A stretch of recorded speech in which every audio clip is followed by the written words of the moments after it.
സല്ലല്ലാഹു അലാ മുഹമ്മദ് സല്ലല്ലാഹു അലൈഹി വസല്ലം. മുഅ്മിനീങ്ങൾക്കല്ലാതെ മുത്തഖീങ്ങൾക്കല്ലാതെ അല്ലാഹു തആല സ്വർഗപ്രവേശനം നൽകുകയില്ല. അതുകൊണ്ടാണ് അഷ്റഫുൽ ഖൽഖ് റസൂലുള്ളാഹി സ്വല്ലല്ലാഹു അലൈഹി വസല്ലം മഹ്ശറിൽ വന്ന ഉടനെ സംഭവിക്കുന്ന ഒരു സംഭവമായി പറഞ്ഞു, എല്ലാവരും മഹ്ശറിലേക്ക് എത്തിയ ഉടനെ നടക്കുന്ന കാര്യങ്ങളിൽപ്പെട്ട ഒരു കാര്യമാണ് യൗമൻ യജഅലുൽ വിൽദാന ശീബ. ചെറിയ കുട്ടികൾക്ക് പോലും നരബാധിക്കുന്ന ഒരു സന്ദർഭം. പ്രായപൂർത്തി എത്തിയവരും അതിനോട് അടുത്തെത്തിയവരും അത് കഴിഞ്ഞവരൊക്കെ നരബാധിക്കുന്നത് നമ്മൾ കണ്ടിട്ടുണ്ട്. ചെറിയ കുട്ടികൾ 2, 3, 4, 5 ഒക്കെ വയസ്സുള്ള ചെറിയ മക്കൾ നരബാധിക്കും. എപ്പോഴാണ് എന്ന് വിശദീകരിച്ചപ്പോൾ അള്ളാഹുവിൻ്റെ ഒരു കൽപ്പന വരുന്ന നേരത്താണത്. അബൂന അബുൽ ബഷർ ആദം അലൈഹിസ്സലാം അവരെ വിളിച്ചുകൊണ്ട് അല്ലാഹു തആല പറയും, ആദം നബിയെ, നിങ്ങളുടെ മുതുകിൽ നിന്ന് സ്വർഗത്തിലേക്കും നരകത്തിലേക്കും ഉള്ള ആളുകളെ വേർതിരിക്കണമെന്ന് പറയും.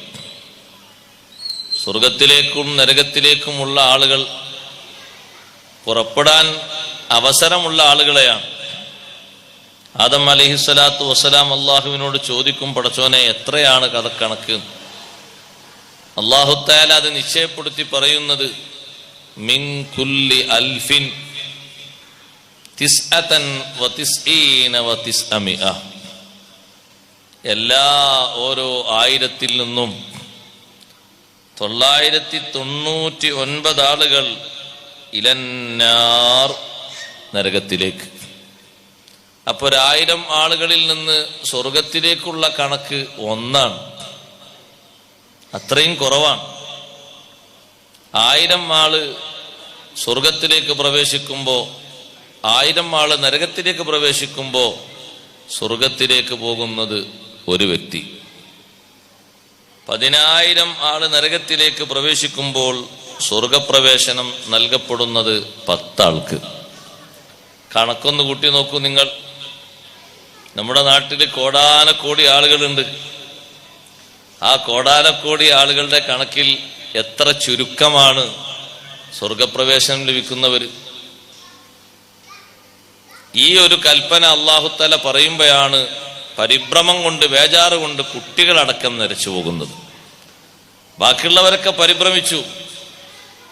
അഷ്റഫുൽ ഖൽഖ് സല്ലല്ലാഹു അലൈഹി വസല്ലം ഈ ഹദീസ് സ്വഹാബത്തിന് ഓതിക്കൊടുത്ത അന്ന് ഒരു യാത്ര കഴിഞ്ഞ് ഒരു സ്ഥലത്ത് അവര് വിശ്രമിക്കാൻ വേണ്ടി ഇറങ്ങിയ ഒരു സന്ദർഭത്തിലാണ് ഈ ഹദീസ് ഓതിക്കൊടുക്കുന്നത്.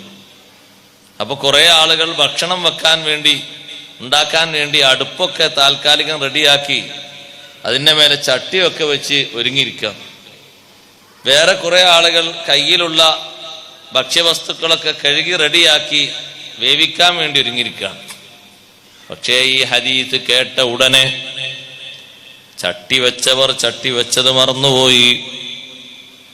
സുബ്ഹിന്റെ സമയം വരെ ഒന്നും വേവിച്ചില്ല, ഭക്ഷ്യവസ്തുക്കളൊന്നും ഉണ്ടാക്കിയില്ല. അവര് ചിന്തിക്കുന്നു, പടച്ചോനെ, അയ്യുനാ ദാലിക്കൽ വാഹിദ്. നേരം വെളുത്ത ഉടനെ അവരുടെ ചോദ്യമാണ്, അല്ലാഹുവിന്റെ റസൂലേ, അയ്യുനാ ദാലിക്കൽ വാഹിദ്, ഞങ്ങളെ കൂട്ടത്തിൽ ആ ഒരാള് ആരാണ്? 1000-ൽ നിന്ന് 999 നരകത്തിലേക്കും 1 സ്വർഗത്തിലേക്കും പറഞ്ഞല്ലോ. ഞങ്ങളെ കൂട്ടത്തിൽ ഒരാൾ ആരാണ്? സ്വഹാബത്തിന്റെ ചോദ്യം അതാണ്, ഒരാൾ ആരാണ്? സ്വഹാബത്ത് ഈ ചോദ്യം ആവർത്തിച്ച് ചോദിച്ചപ്പോൾ അവരെ മനസ്സിലും ശരീരത്തിലും രൂപപ്പെട്ടിരിക്കുന്ന പേടിയും പരിഭ്രമവും ഒക്കെ മനസ്സിലാക്കി നബി സല്ലല്ലാഹു അലൈഹി വസല്ലം പറഞ്ഞു, നിങ്ങൾ ബേജാറാകേണ്ടതില്ല. നരകത്തെ നിറക്കാൻ അല്ലാഹു തആല മറ്റു ചില ആളുകളെ അല്ലാഹു തആല തയ്യാറാക്കിയിട്ടുണ്ട്. വിശ്വാസമില്ലാത്ത ആളുകൾ ലോകത്ത് എപ്പോഴും അധികമാണ്. ശതമാനം ഒന്ന് കൂട്ടി നോക്കൂ സഹോദരങ്ങളെ. ലോകത്ത് എല്ലാ സമയത്തും ആരാണ് അധികം ഉള്ളത്? മുഅ്മിനീങ്ങളല്ലല്ലോ അധികം ഉള്ളത്. ഏതൊരു നൂറ്റാണ്ടിലെയും ഏതൊരു നബിമാരുടെയും ചരിത്രമെടുത്ത് പരിശോധിച്ചു നോക്കൂ. ആ നബിമാരുടെ മെമ്പർമാരിൽ നിന്ന് അധികം ഉള്ളത് വിശ്വാസികളല്ല, അവിശ്വാസികളാണ്. അത്രയും അധികം ആളുകൾ നരകത്തിലേക്ക് പോകാനുള്ളവരുണ്ട്. നിങ്ങൾ പേടിക്കേണ്ടതില്ല എന്ന് പറഞ്ഞപ്പോൾ സ്വഹാബിമാർക്ക് ചെറിയൊരു സമാധാനം വന്നു.